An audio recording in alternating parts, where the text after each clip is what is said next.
All right, the next item on the agenda is public comment on an agenda item. If everyone, yes, Mrs. Hughes, would you like? This is for an item that will be coming up. Yes. Okay. I have an agenda. On this agenda. On this agenda, yes. Okay.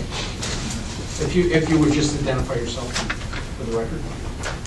I'm Susie Hughes. I have an issue with one of the things on the agenda. It is the financial contribution to the Muskegon Heights Festival Committee. I'm actually involved with several festivals in Muskegon County that we did not know that this was available to us. Now that we know, and looking at the whole big scope of things, I realize that we can't afford this. Not only can't we afford this, if we give it to Muskegon Heights, it will be discrimination against the other festivals who don't get it, don't know that it's there, or apply, and then we're out of money. I also would like to tell you, there's a ton of festivals. And this is there's a lot of them. I mean, Fruitport Old Fashioned Days, East Side Extravaganza, and Youth Day are three that I'm involved in. I mean, if this is going to go, we could apply for this. I'm assuming that's correct. But it's a discretionary item, and right now, with the county budget the way it is, I just don't see that we can afford that. And I believe it would be discrimination to give it to one and not give it to all the rest of them.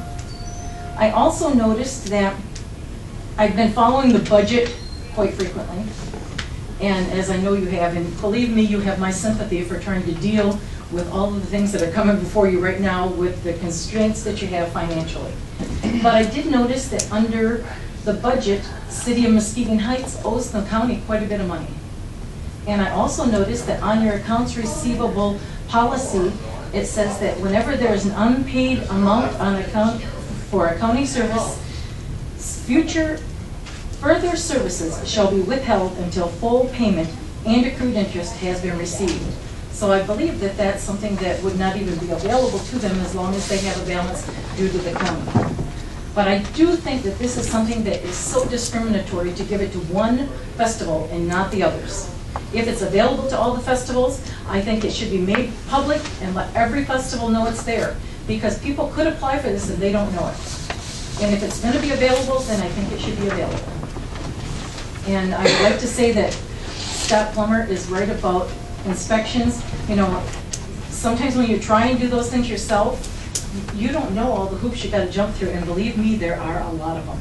I could have almost given the same speech as from a contractor's position. So, Scott, you're right. I mean, it does take somebody who, knows a little bit more about the whole project than one guy who knows how to hire a plumber and an electrician and it's very difficult to deal with it. That's all I have.